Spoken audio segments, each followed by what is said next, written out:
नमस्कार, बुलेटिन में आपका स्वागत है। आपके साथ मैं दीपेश बरकले। बुलेटिन की शुरुआत आज की दो बड़ी खबरों के साथ, जिन पर दिन भर नजर रखने वाली है। पहली खबर, आज राज्यसभा के चुनाव के लिए नामांकन का आखिरी दिन का है। कांग्रेस से बीजेपी में आए ज्योतिरादित्य सिंधिया आज नामांकन करने वाले हैं।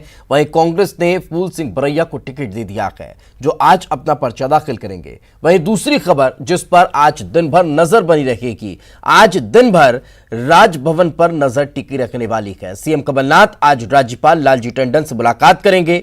राज्यपाल कल रात लखनऊ से होली की छुट्टी से वापस आ चुके हैं। वहीं एमपी के सियासी संकट पर राज्यपाल क्या रुख अपनाते हैं, इस पर भी हमारी नजर बनी रहेगी।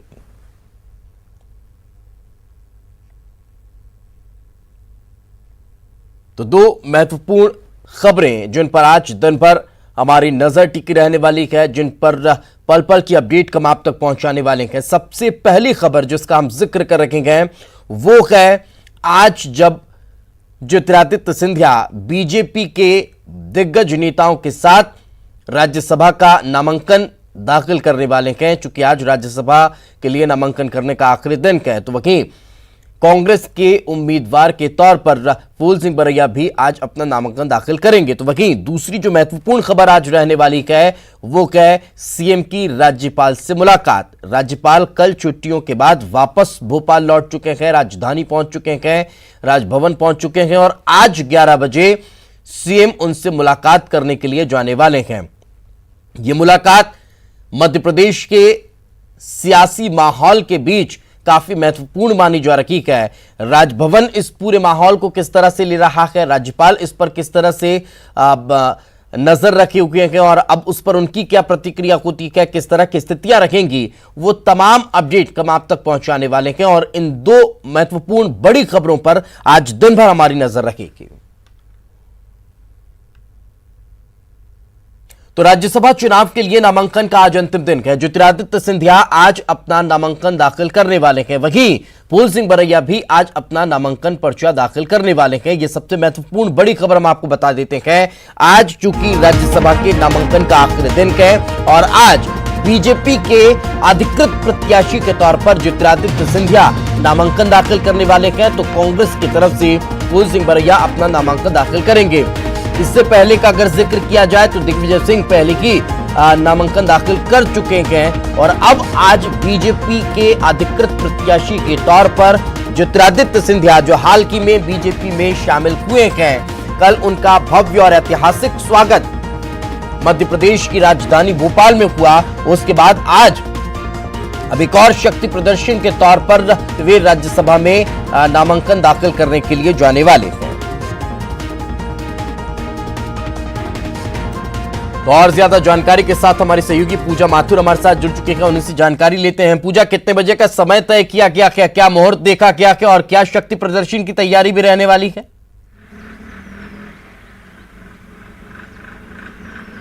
देखिए, बीजेपी की सदस्यता पहले दिन ली, दूसरे दिन ज्योतिरादित्य सिंधिया भोपाल पहुंचे, वहां पर प्रदेश कार्यालय में पहुंचकर कार्यकर्ताओं के साथ इंटरेक्शन किया और आज तीसरे दिन वो राज्यसभा के लिए सांसद का नॉमिनेशन दावेदारी ठोकने वाले हैं और आज फॉर्म भरते हुए वो नजर आएंगे। कह सकते हैं कि जिस तरीके से उन्होंने ये फैसला लिया है कि बीजेपी दल में आएंगे, कहीं ना कहीं उसके पीछे एक वजह ये भी थी क्योंकि वो सांसद की दावेदारी ठोकना चाहते थे और इस वजह से वो भोपाल में बीजेपी में शामिल हुए, भोपाल आए और आज उनका ये कार्यक्रम तय हुआ है कि वो फॉर्म भरने के लिए पहले वो जिस होटल में रुके हैं वहाँ से बीजेपी प्रदेश कार्यालय पहुँचेंगे और फिर वहाँ से जो भी उनके दिग्गज हस्तियाँ हैं, नेता हैं, उनके साथ विधानसभा की ओर प्रस्थान करेंगे और फिर वहाँ से फॉर्म खरीद करके भरते हुए दिखाई देंगे। 11 बजे का ये समय बताया जा रहा है जब वो जाएंगे और ख़ास बात ये रहेगी कि उनके साथ जो बीजेपी की बड़ी हस्तियां हैं वो भी शामिल होगी। तो कहीं ना कहीं कह सकते हैं कि कांग्रेस ने कल अपनी दावेदारी ठोक दी है, दिग्विजय सिंह ने फॉर्म भर दिया है और आज बीजेपी की तरफ से ज्योतिरादित्य सिंधिया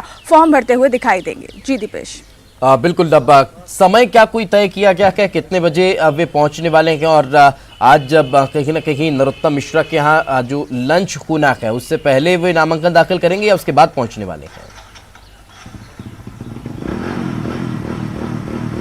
देखिए, पहले उनका कार्यक्रम जो है, पहले वो फॉर्म भरेंगे और उसके बाद लंच का उनका कार्यक्रम तय किया गया है। लगभग 11 से 12 बजे का वो समय होगा जब वो फॉर्म भरते हुए दिखाई देंगे और निकलेंगे। और इसी बीच जो बीजेपी की और भी दिग्गज हस्तियां हैं, जो नेता हैं, वो भी उनके साथ रहेंगे। कल उन्होंने देर रात शिवराज सिंह चौहान के यहाँ डिनर किया था और आज पूर्व मंत्री नरोत्तम मिश्रा के यहाँ वो लंच करने वाले हैं। तो कहीं ना कहीं ये भी देखने को मिल सकता है कि उन्होंने जब पार्टी बदली है तो बीजेपी नेताओं के साथ भी वो चर्चा करते हुए नजर आएंगे। बीजेपी की रणनीति क्या होगी, इस पर भी कहीं ना कहीं चर्चा होती हुई दिखाई देगी। कल भी चर्चा हुई थी, आज भी चर्चाओं का दौर जारी रहेगा और इसी बीच आज फिर उनका वापस दिल्ली प्रस्थान होने का भी कहीं ना कहीं देखने को मिलेगा कि देर रात तक या शाम तक वो दिल्ली की ओर भी प्रस्थान कर जाएंगे। यानी आज का ही समय है जब वो भोपाल में लोगों के साथ इंटरेक्ट करते हुए दिखाई देंगे। जी बिल्कुल, चलिए साथ में रखें, आगे भी आपसे चर्चा करेंगे। महाराज के बीजेपी में शामिल होने के बाद कांग्रेस की सत्ता का समीकरण की नहीं गड़बड़ाया है, बल्कि राज्यसभा के चुनाव को लेकर सियासी गणित भी गड़बड़ा चुका है। देखिए इस रिपोर्ट में।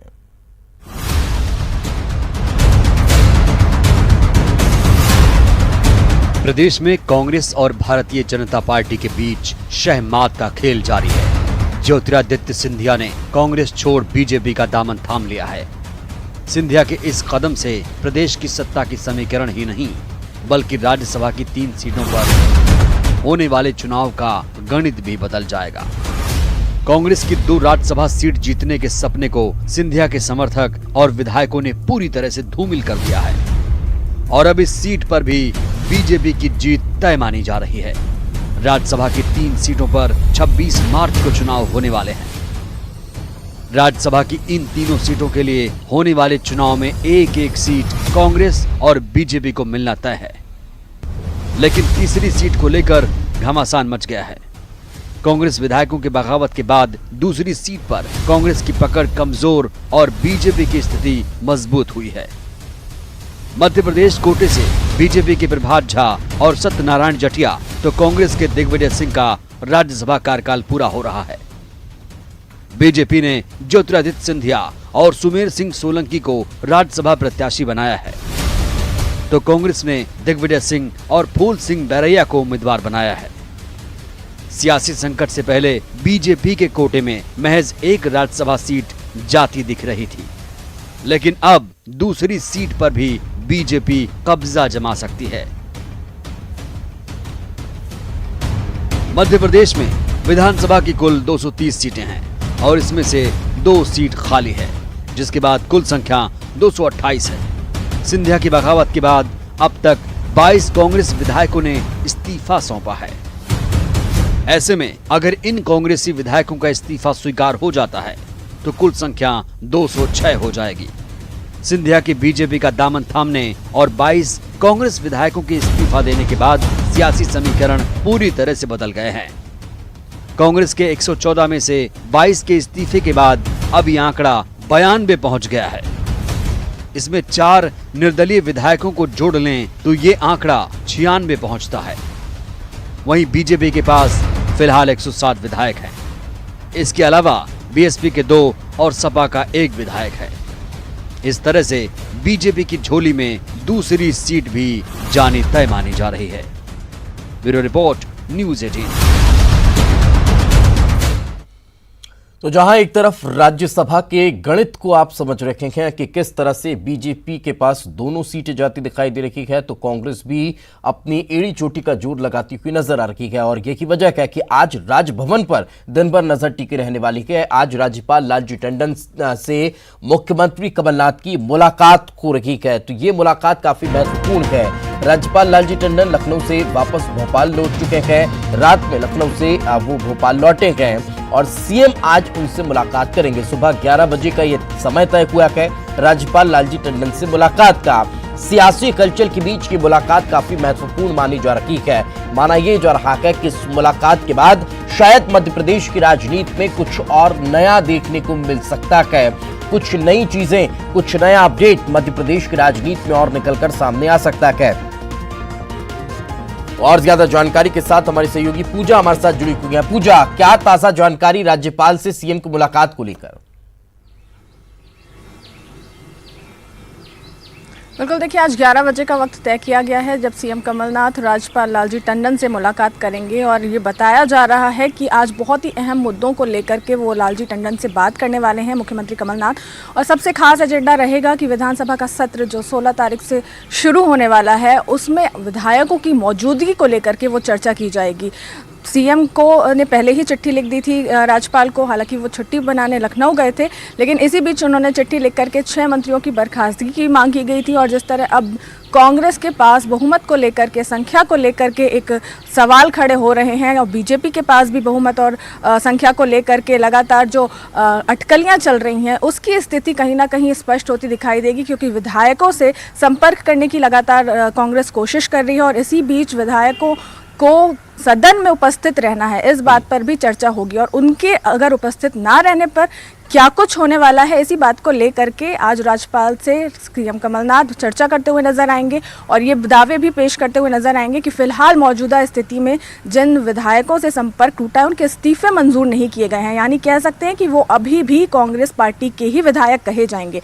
ऐसी स्थिति में उन्हें नोटिस भेज दिया गया है कि वो सदन में उपस्थित रहे, लेकिन अगर सदन में वो उपस्थित नहीं रहते हैं तो भी वो कांग्रेस के ही विधायक कहलाए जाएंगे और उसी के आधार पर आगे की कार्रवाई भी की जाएगी। तो ऐसे तमाम एजेंडे हैं, तमाम मुद्दे हैं विधायकों की और मंत्रियों की बर्खास्तगी पद को लेकर के, जो आज सीएम कमलनाथ राज्यपाल से चर्चा करते हुए दिखाई देंगे। और बहुत ही अहम माना जा रहा है इस चर्चा को, क्योंकि राज्यपाल का निर्णय ही अंतिम निर्णय होगा और इसी निर्णय पर एमपी की सियासत आगे क्या रुख बदलेगी, किस तरीके से पलटेगी, ये सब कुछ तय होगा। जी हाँ बिल्कुल, लचीले साथ पर रखें, आगे भी आपसे चर्चा करेंगे। यानी काफी महत्वपूर्ण ये मुलाकात मानी जा रही है। सिंधिया बीजेपी में आ गए हैं, क्या बीजेपी सत्ता में आएगी, इस पर सबकी निगाहें टिकी हुई है। संविधान विशेषज्ञों की अपनी राय है और अलग अलग प्रतिक्रियाएं भी है। देखिए इस रिपोर्ट में।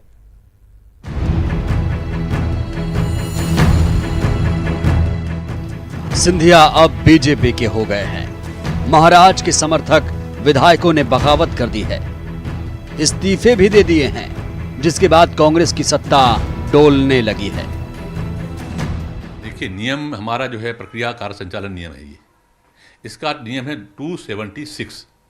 276 ये कहता है कि अगर वो पर्सनली आते हैं और वो ये स्पीकर को बताते हैं कि साहब हमने स्वेच्छा से इस बात पर दिया है, तो स्पीकर समाधान हो जाएगा, तो स्पीकर स्वीकार कर लेगा। लेकिन 276 का एक ख ये कहता है कि अगर वो डाक से आता है, उसका इस्तीफा ईमेल से आता है या कोई व्यक्ति विशेष लेकर के आता है, तो स्पीकर को ये जांच करना चाहिए कि वो उन्होंने स्वेच्छा से दिया है, लोभ लालच से नहीं दिया है। उनको पर्सनली बुला करके स्पीकर पूछेगा। ये नैसर्गिक न्याय का सिद्धांत है। वहीं भूपेंद्र सिंह ने स्पीकर से कांग्रेस के 19 विधायकों के इस्तीफे मंजूर करने का अनुरोध किया, तो उधर 13 विधायकों को विधानसभा स्पीकर ने नोटिस जारी कर दिया है। स्पीकर के मुताबिक जो भी कानून कहता है उसके तहत कार्रवाई की जाएगी। अध्यक्ष जी से आग्रह किया है कि इस पर जल्दी निर्णय करें और इस्तीफे स्वीकार करें। नियम प्रक्रियाओं के तहत अध्यक्ष बंधा हुआ है और उन नियम प्रक्रियाओं का पालन करना अध्यक्ष का कर्तव्य है। तदनुसार अध्यक्ष अपनी कार्यवाही कर रहा है। कांग्रेस ने विधायकों के इस्तीफे पर सवाल खड़ा किया। कांग्रेस का कहना है कि विधायकों ने खुद इस्तीफा नहीं दिया, साथ ही कांग्रेस ने विधायकों को बंधक बनाने के आरोप लगाए। तो बीजेपी ने कांग्रेस सरकार पर अल्पमत में होने के आरोप लगाए। बीजेपी ने कहा कि 22 विधायकों ने इस्तीफा दे दिया है, ऐसे में बजट सत्र में राज्यपाल का अभिभाषण नहीं होना चाहिए। एक्स जिला परिषद प्रेसिडेंट जीतू खुद उनका रिश्तेदार है, ये लोग पहुंचे और जब मनोज से बात की तो मनोज, जो बताया गया है, जानकारी प्राप्त हुई कि मनोज इनके साथ वापस आना चाहता था। जैसे ये लोग वहां से निकले, इन पे असॉल्ट किया गया, जीतू के साथ मारपीट की गई।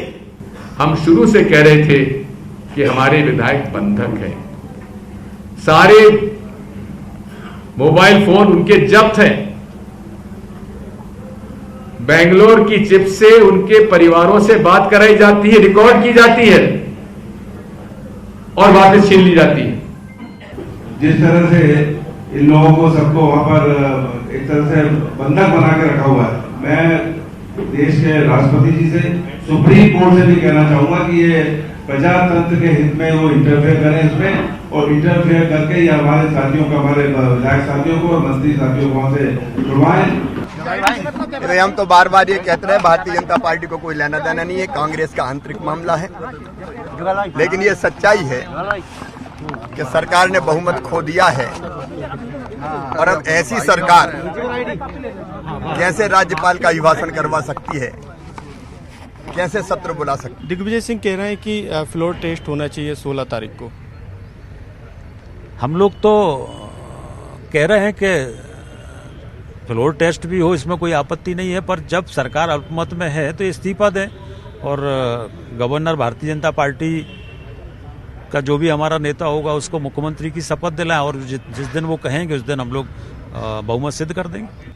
जब बजट सत्र के पहले दिन महामहिम का भाषण होता है और महामहिम के पास में उस आसंदी पर दो लोग बैठते हैं, एक विधानसभा अध्यक्ष बैठते हैं और एक महामहिम बैठते हैं, राज्यपाल महोदय।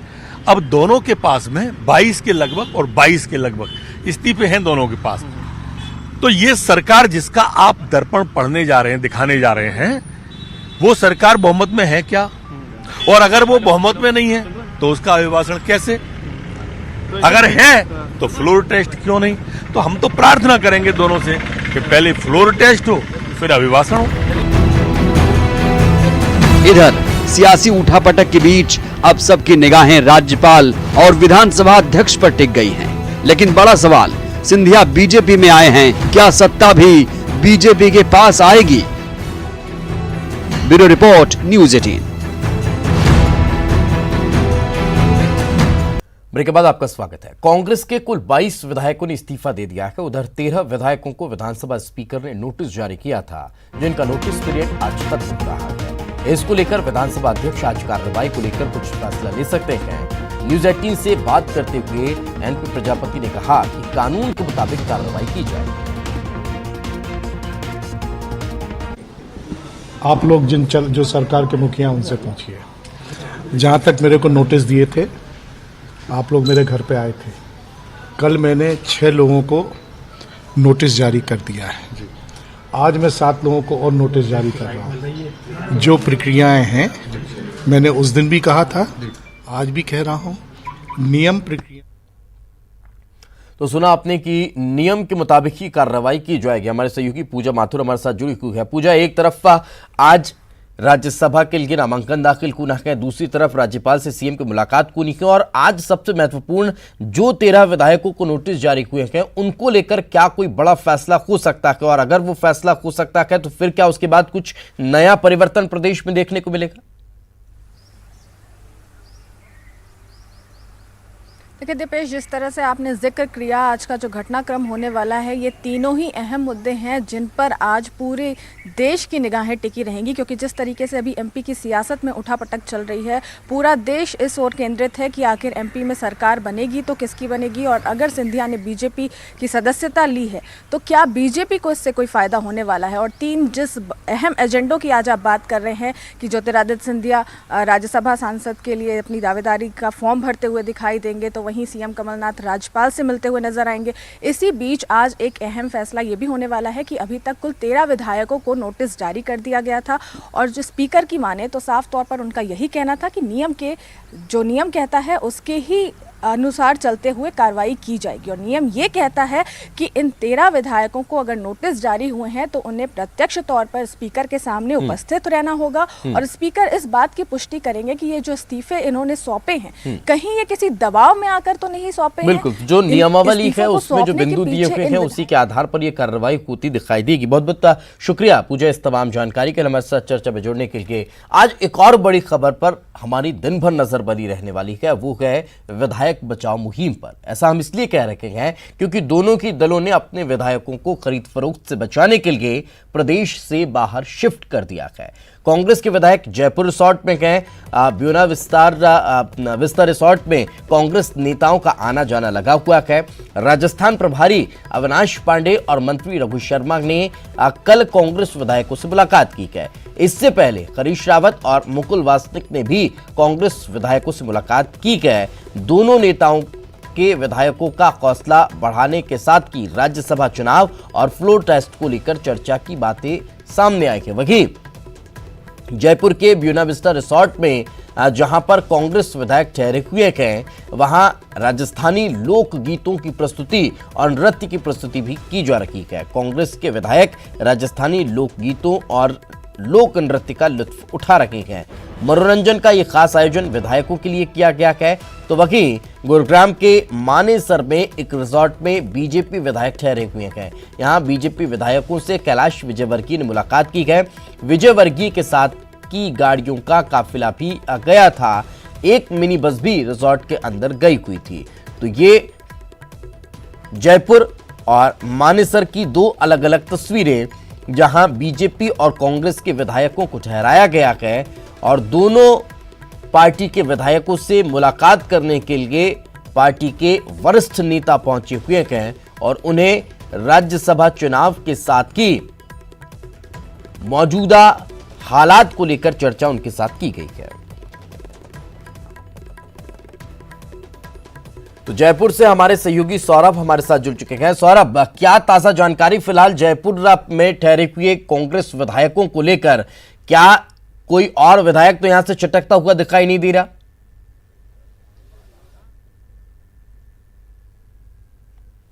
देखिए, मैं आपको बता दूं कि मध्य प्रदेश के तमाम जो कांग्रेस के विधायक हैं वो फिलहाल आवभगत जो है वो उनकी की जा रही है और उनको उनकी मेहमान नवाजी जो है वो राजस्थान में की जा रही है।